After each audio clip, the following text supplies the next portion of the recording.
வணக்கம் மக்களே! இன்னைக்கு நம்ம வீடியோல என்ன பார்க்க போறோம் அப்படின்னா, ஆரி ஒர்க் பண்ணும்போது நடக்கிற பல சுவாரஸ்யமான, நிஜமான கஷ்டங்களையும், அலம்பல்களையும் பத்தி தான் பார்க்க போறோம். இன்ஸ்டாகிராம் ஓப்பன் பண்ணாலே போதும். கலர் கலரா ஆரி ஒர்க் ப்ளவுஸ் டிசைன்ஸ் வருதா? அதை பார்த்துட்டு நாம ஏன் சும்மா இருக்கணும்? நாமளும் ஒரு கை பார்ப்போம்னு கிளம்புன கதை தாங்க இது. ஒரு ப்ளவுஸ்க்கு ஆரி ஒர்க் போட கடைக்கு போய் ரேட் கேட்டா 4000 5000ங்கிறாங்க. அது எதுக்கு நம்ம கொடுக்கணும்? நானே கற்றுக்கிட்டு எனக்கும் தச்சுப்பேன், ஊருக்கும் தச்சு கொடுப்பேன்னு ஒரு பில்லை போட தாங்க முதல் நாள் கிளாஸ்க்கு போனேன். ஆரி ஒரு கிளாஸ்க்கு உள்ளே போன உடனே பார்த்தா, எங்கே பார்த்தாலும் கலர் கலராக சில்க் த்ரெட்டு, ஜரிகை நூல், பாசி, சிமிக்கின்னு ஒரே பளபளப்பாக இருந்துச்சுங்க. அதை பார்த்து எனக்கு பயமே வந்து போச்சு. ஆனால் அங்கே ஆல்ரெடி கற்றுக்கிட்டு இருக்கிற சீனியர்ஸ் போட்ட டிசைன்ஸை பார்த்த உடனே எனக்கு லைட்டாக ஹார்ட் பீட்டே அதிகமாகிடுச்சுங்க. ஐயோ, நம்ம தப்பான இடத்துக்கு வந்துட்டோமோன்னு தோணுச்சு. சரி பரவாயில்ல, உள்ளே வந்தாச்சு, என்னதான் நடக்குன்னு பார்ப்போன்னு நாங்களும் பொருட்களை எல்லாம் வாங்கியாச்சு.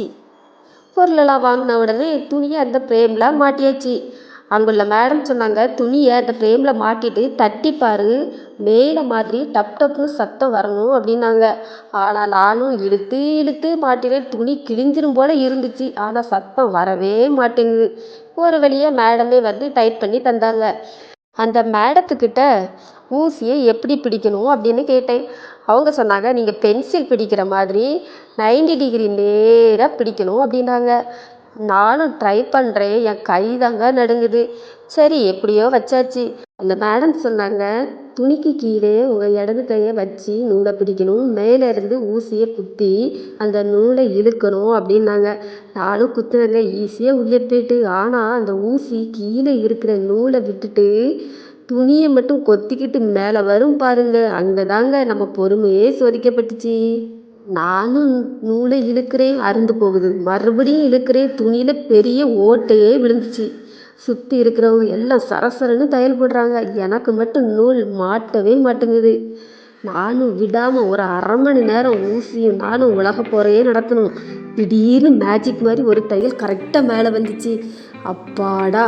அந்த முதல் செயின் ஸ்டிச் வந்தப்போ எனக்கு வந்த சந்தோஷம் இருக்கே அப்பாடா! இஸ்ரோக்காரங்க ராக்கெட் விட்டால் கூட அவ்வளோ சந்தோஷப்பட மாட்டாங்க. அவ்வளோ சந்தோஷம் என் மனசுக்குள்ளே அப்போ.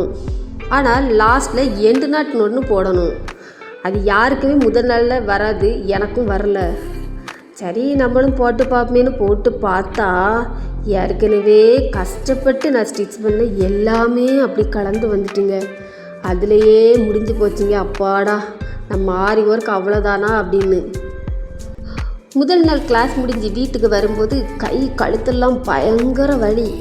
ஆனால் மனசுக்குள்ளே ஒரு செம திருப்தி. மொபைலையே நோண்டிக்கிட்டு இருக்கிற நமக்கு இந்த ஆரி ஒர்க் ஒரு சூப்பர் மெடிடேஷனுங்க. ஏன்னா ஊசியை குத்தும்போது ஒரு செகண்ட் கவனம் மாறினாலும் நூல் கலந்துருங்க. ஆரி ஒர்க் பண்ண ஆரம்பித்த கொஞ்ச நாள்லையே நமக்கு கழுத்து திருப்பவே முடியாது ஃப்ரெண்ட்ஸ்.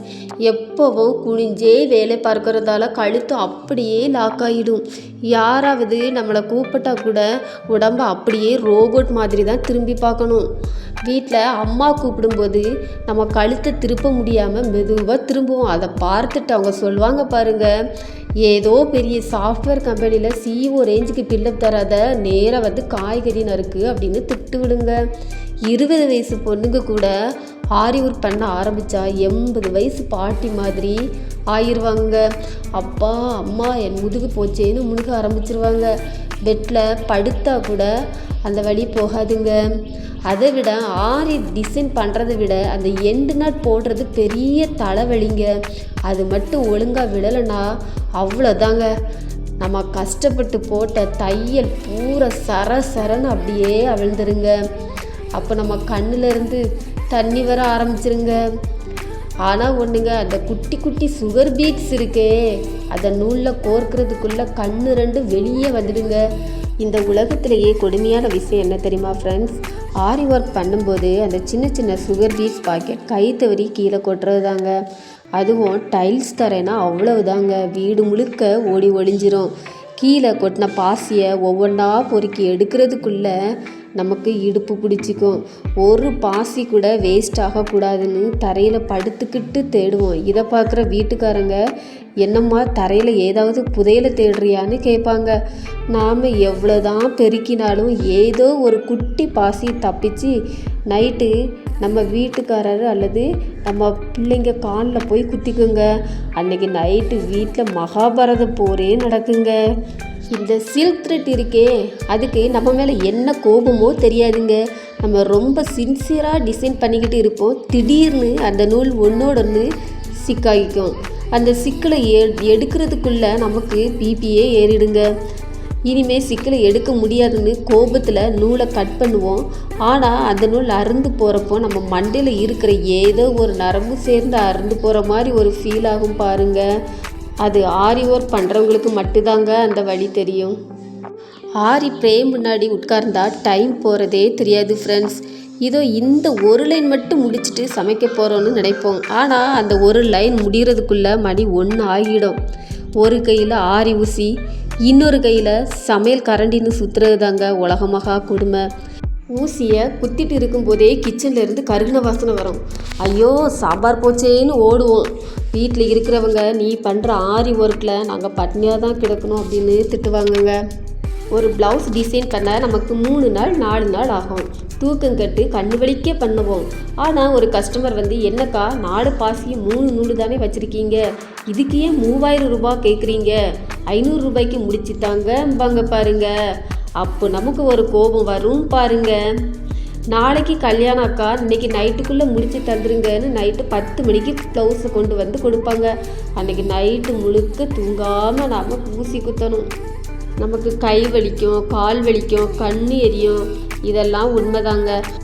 ஆனால் நாம் அவ்வளோ கஷ்டப்பட்டு முடித்த அந்த ப்ளவுஸை ஒருத்தங்க போட்டுக்கிட்டு வா யாருப்பா இந்த டிசைன் பண்ணது செமையாக இருக்குன்னு அப்படி சொல்லும்போது அந்த ஒரு செகண்டில் நமக்கு இருந்த எல்லா வழியும் பறந்து போயிடும் ஃப்ரெண்ட்ஸ்.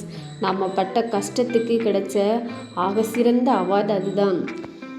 பகலில் வீட்டு வேலை, சமையல், குழந்தைங்கன்னு எல்லாரையும் கவனிச்சுட்டு முடிச்சுட்டு நைட்டு எல்லாரும் தூங்கின அப்புறம்தாங்க நமக்கு ஆரி டைம் ஆரம்பிக்கும். நம்மளுடைய வாழ்க்கையே வௌவால் வாழ்க்கை தாங்க. அதனால் மக்களே, இனிமேல் யாராவது ஆரி ஒர்க் பண்ணுறவங்கள பார்த்தா என்னக்கா 4 பாசி தானே வச்சுருக்கீங்க, ஏன் இவ்வளவு ரேட்டுன்னு தயவு செஞ்சு கேட்காதீங்க. ஏன்னா அந்த 4 பாசிக்கு பின்னாடி 4 நாளோட தூக்கமும் ஒரு 40 வருஷத்துக்கான முதுகுவலியும் ஒளிஞ்சிருக்கு. அதனால் ஆரி ஒர்க் பண்ணுறவங்க கிட்ட கொஞ்சம் பாசமாக நடந்துக்கோங்க. ஆரி ஒர்க் அப்படிங்கிறது வெறும் பிஸ்னஸ் மட்டும் கிடையாது, அது ஒரு கலை. அந்த பிரேம்குள்ளே துணியை மாட்டி ஊசியை கையில் எடுக்கும்போது உலகத்தில் இருக்கிற அத்தனை கவலைகளும் மறந்துவிடும்.